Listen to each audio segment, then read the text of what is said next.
The next one, somewhat non-trivial, the negative binomial PMF. Which number should I use here? 5?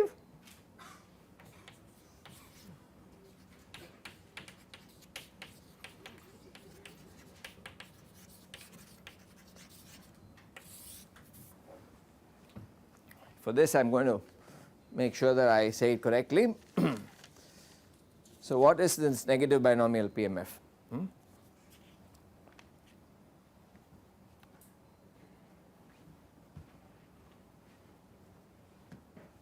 Have you seen this? Is the number correct, 5, or is it should I put something else? I think it's okay.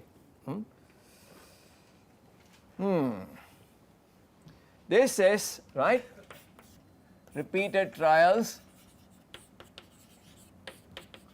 until kth success, where k is typically larger than 1. Not if you set k equal to 1, then you are back to geometric. Now I am looking for repeated trials until the second success or the third success or whatever, right. Again, the probability on each success is p.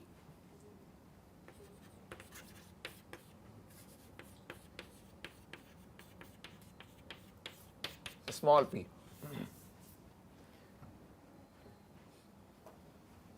So what happens to omega x, right? The range space. So what will be, what is x first of all? X is number of trials required, right? That is a random variable, x. So what is omega x? You need at least k trials, right, to get k success. So it has to start from k. Right? It cannot. Maybe should I use k or not? Let me not. Again, I may need k.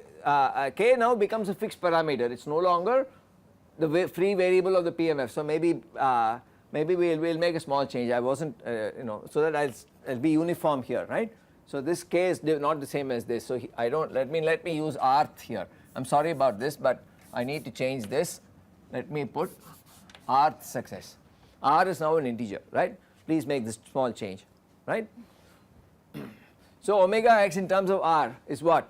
R starts from r onwards. But you can get r plus 1, r plus 2 like that, right?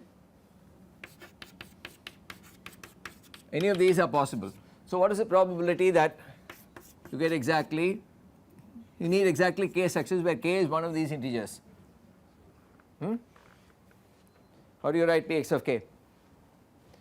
I am talking of k, r successes in k trials, right, where k is at least r obviously, but in general I want an expression, right.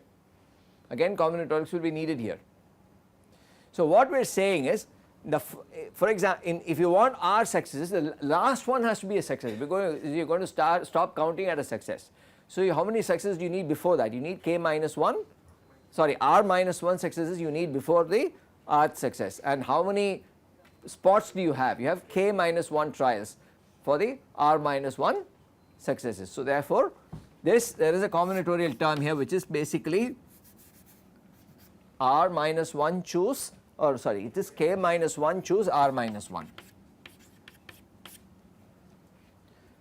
And you have a sequence of successes and failures. How many successes you have, how many failures you have? You have exactly the r successes and you have k minus r failures. So what will come here?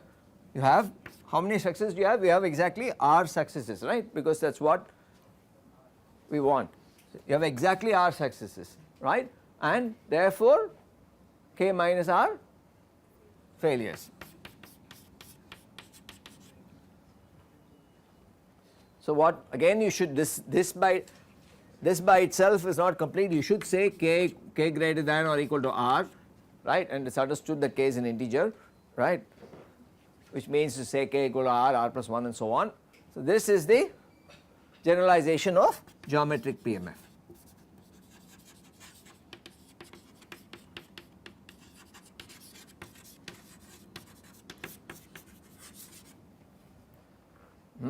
And to show that in general this adds to unity is not that simple, you can go try it at home.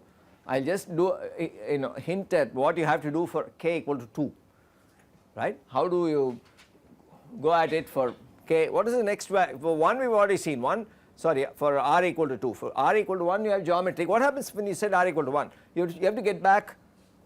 So what, right, you have to get the geometric PMF has what, r equal to 1. What happens if you set r equal to 1 out here?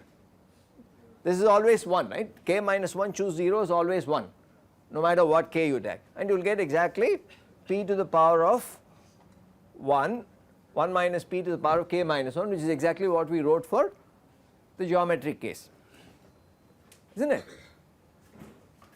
So this is a generalization. What do you get for k equal to 2, for example? You can obviously, or sorry, r equal to 2, you can always this will be k minus 1, choose 1.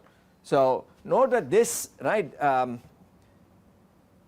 this is the same for all, I am sorry, no, it's not the same for all k, right. So it's k, what is k minus 1 choose 1? It is basically k minus 1 itself, right. So let me look at it here. R equal to 2 gives you Px of k is what? K minus 1 choose 1 is exactly k minus 1, and you have p power r 1 minus p, so p squared 1 minus p to the power of k minus 2. Now this is somewhat easy to add up, right.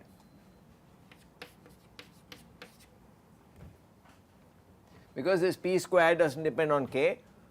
So what tools would you use to add up this sequence? What is the tool you would use? It's a geometry, it's related to, I hope you have seen this kind of a sequence, at least in your DSP class is the latest time you have seen it. You have the terms of the sequence being a product of an arithmetic and geometric progression, right. It is a very, again, very important type of sequence which arises a lot in analytical studies. So this, right, the result is basically this sigma, let me write it down here so I do not mess it up, this m plus 1, you remember this, m plus 1 some q power m from m equal to 0 to infinity. What is this?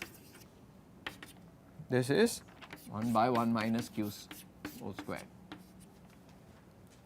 This is another result which I expect you to remember, that is why I am writing it. Of course this q is between 0 and 1, that I do not have to say that, right. So, so this q is basically this 1 minus p, and you can manipulate this summation to come in this form.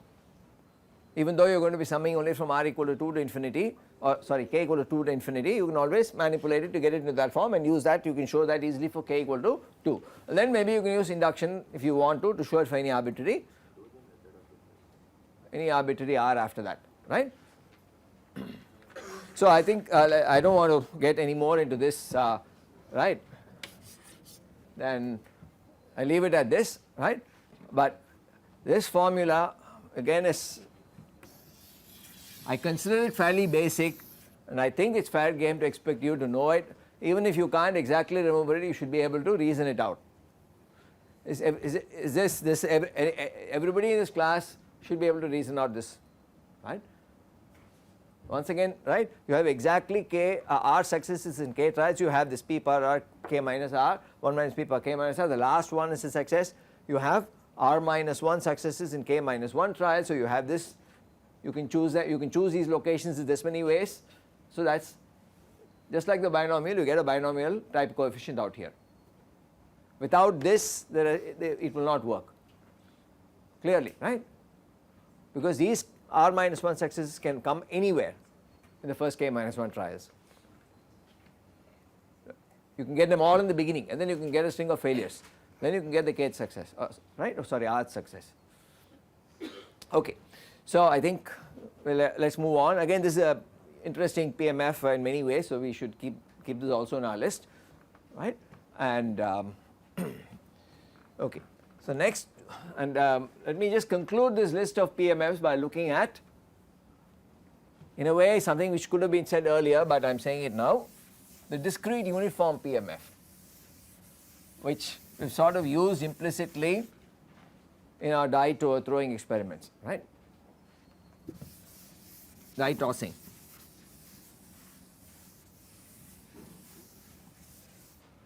So, and end this series on a very simple, on a simple note, right?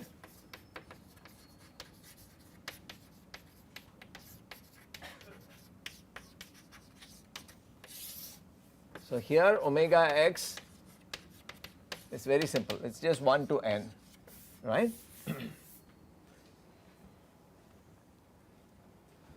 N is finite now, right? N cannot be infinity in this case. What is Px of k? The uniform, the term uniform tells you that Px of k is exactly 1 by n for all k. Let me say k equal to 1, 2 up to n. N has to be finite, right? This model cannot be applied to any situation where n grows without bound, right?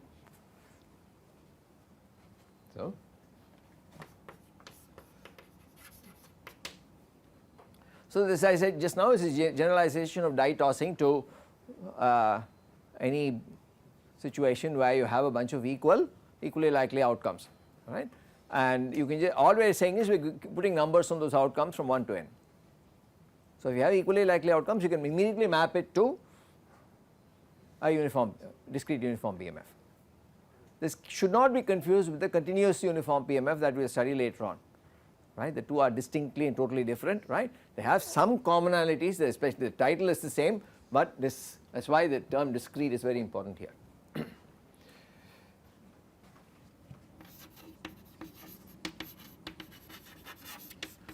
This is where our knowledge of conditional probability is going to be very helpful. So there is no reason why, right, you can't ask for, given that for example you did not see a success in the first n trials, what is, right, they are going to be the PMF of number of tries needed for success. There is a memoryless property as far as geometric PMF is concerned, but in general, right, supposing you know that the random variable x, something about, so you know some information about it, like it's at least 5 or at least some number m, right, or it's between 1 and 10 or something, right? What can you say about the distribution of x given that x has lies in some interval? That is the most common form in which we see this conditional PMF, right? So maybe I will take it up more in a more detailed fashion tomorrow. I just want to introduce a point now, right? So let us say we condition on the event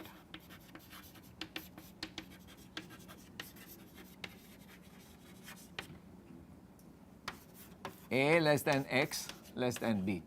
So this x is our random variable, right, and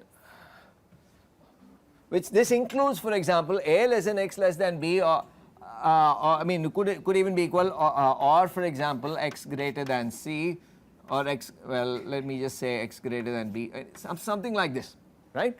It obviously the conditioning event has to be very clearly, let me put a here not b, because this is, these two things are pretty much the same if you say b is unbounded, right? So I should use a only to make these two sort of look the same. So now this is an event, hopefully, right, you have chosen the numbers a and b such that that event has non-zero probability, it has positive probability. You can say given this, that the fact, right, that this has happened, or this is where x lies, right, in a particular experiment, what can you say, what can we say about the probabilities that x is some number k, right, or some value xk, not just k, we have to look at xk, right. So I think instead of looking at the general case, right, what we will do tomorrow is to start this discussion again, right. We will restrict ourselves to the case that omega x is some subset of integers, right, rather than looking at some arbitrary xi, okay. And then we will give some, put some flesh on this point, right. The most important case is the geometry case, right, where you know, for example, what is the meaning of x greater than m, for example, in the geometry case. It means that there has been no success in the first m trials. You had a string of m failures, mf's. What is the probability that the m plus 1 is going to be a success? That kind of, or for the same thing with the Poisson, right. So these kinds of questions are what we are going to answer, we are going to look at tomorrow, right.